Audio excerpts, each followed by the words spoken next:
Assalamualaikum warahmatullahi wabarakatuh. Perkenalkan, saya Rengganis Amelia Citra Permadanti dengan nomor absen 7. Di sini saya akan menyampaikan kultum tentang sholat berjamaah. Sholat merupakan rukun kedua dalam rukun Islam setelah syahadat, dan sholat merupakan tiang agama dan amalan yang paling dicintai oleh Allah Subhanahu wa Ta'ala. Dan melaksanakannya dengan cara berjamaah merupakan ketaatan yang sangat mulia kepada Allah Subhanahu wa Ta'ala dan sebagai syiar Islam. Namun banyak orang yang mengaku dirinya beragama Islam menganggap remeh masalah ini. Hal ini disebabkan mereka belum mengetahui besarnya pahala yang Allah Subhanahu wa Ta'ala sediakan terhadap orang yang melaksanakan sholat secara berjamaah dan ketidaktahuan mereka terhadap hukum sholat berjamaah itu sendiri. Keutamaan sholat berjamaah. 1. Naungan Allah Subhanahu wa Ta'ala pada hari kiamat bagi orang yang hatinya berpaut pada masjid. Salah satu keutamaan yang didapatkan dari sholat berjamaah adalah barang siapa yang mempunyai rasa cinta dalam terhadap masjid untuk melaksanakan sholat berjamaah di dalamnya, maka Allah Subhanahu wa Ta'ala akan memberikan naungan pada hari kiamat kelak. Rasulullah Shallallahu alaihi wasallam bersabda, "Sab'atun yudhilluhumullah fi dhillihi yaumala dhilli illa dhillahu wa rajulun qalbuhu mu'allaqu fil masjid." Artinya, 7 golongan yang akan mendapatkan naungan Allah Subhanahu wa Ta'ala di hari yang tidak ada naungan kecuali naungannya, di antaranya dan seseorang yang hatinya selalu terpaut pada masjid.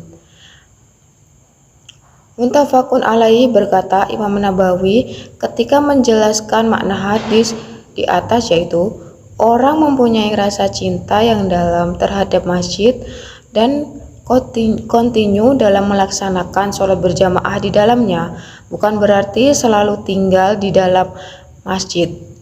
2. Keutamaan berjalan ke masjid untuk sholat berjamaah.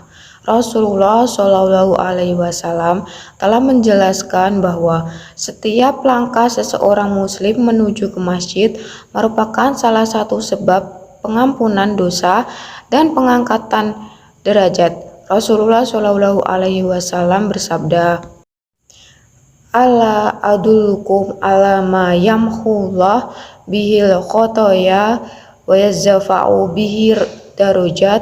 Qalu balaya Rasulullah, qala wa kathratu al khuta ilal masjid. Rawahu Muslim. Artinya, maukah kalian aku tunjukkan sesuatu yang dengannya Allah akan menghapuskan dosa dan mengangkat derajat? Para sahabat berkata, "Tentu ya Rasulullah." Beliau bersabda, "Dan memperbanyak langkah menuju ke masjid." Rawahu Muslim. Pengangkatan derajat artinya kedudukan yang tinggi di surga. Lihat surah An-Nawi. Jangan dianggap bahwa penghapus dosa pengangkatan derajat hanya didapatkan bagi orang yang memperbanyak langkahnya menuju ke masjid. Akan tetapi, keutamaan ini akan didapatkan juga ketika kembali ke rumahnya. Sebagaimana sabda Rasulullah Shallallahu alaihi wasallam, "Man roha ilal masjidil jama'ati fakhudu watu tamhu sayi'atan wa khuduwatu tuktabu lahu hasanatan dahiban wa rojian."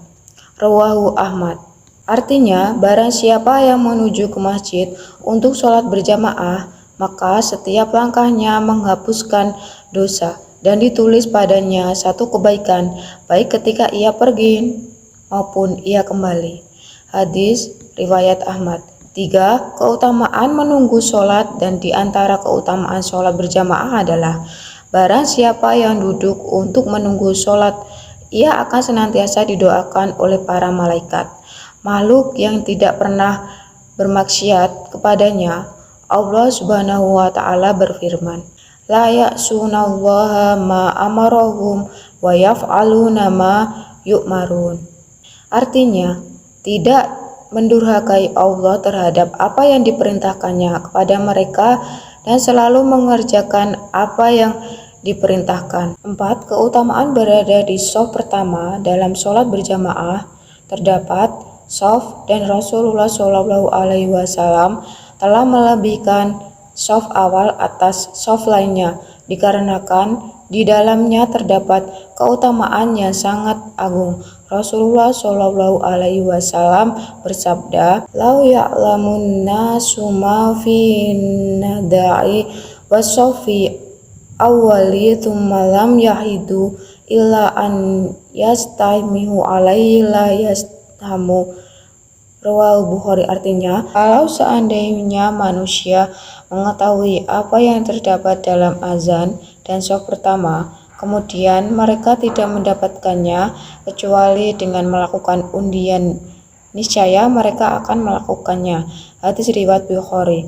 Rasulullah Shallallahu Alaihi Wasallam tidak menjelaskan tentang keutamaan apa yang terkandung di dalamnya.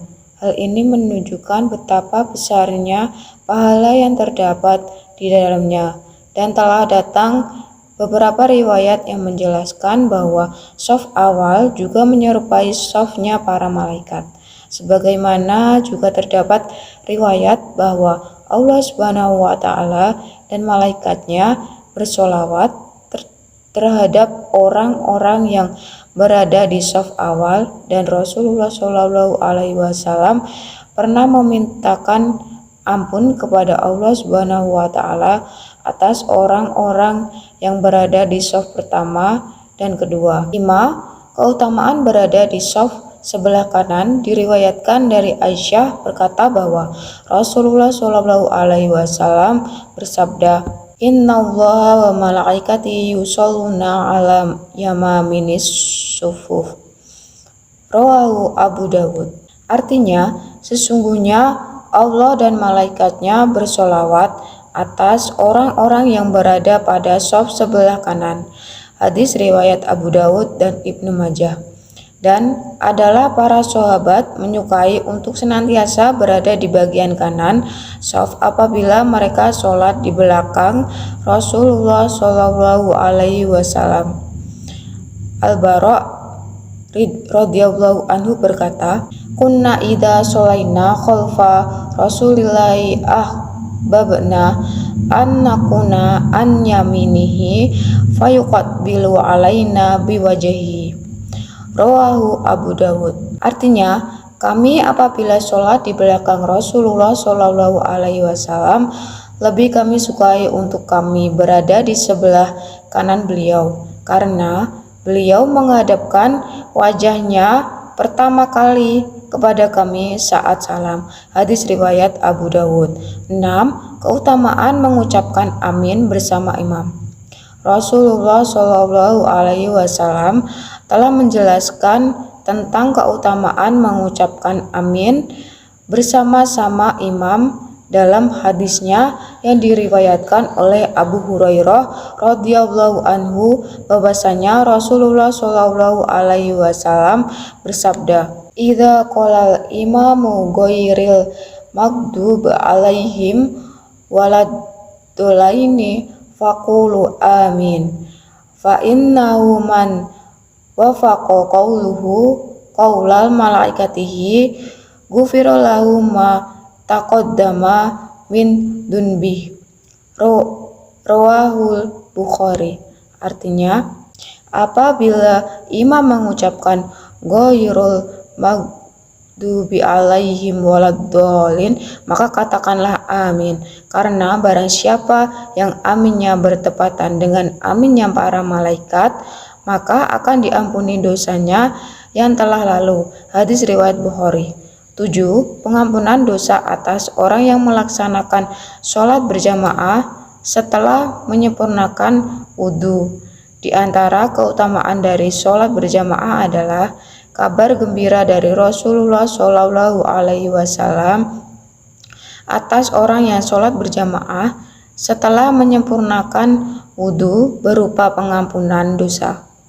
Diriwayatkan dari Utsman bin Affan berkata, saya mendengar Rasulullah Shallallahu Alaihi Wasallam bersabda, doa li sholati faas bagol wudu'a thumma masya ila sholatil makuthu bati fasolaha ma'an nasi au ma'al jamaah au fil masjidi ghafarallahu lahu dunubahu.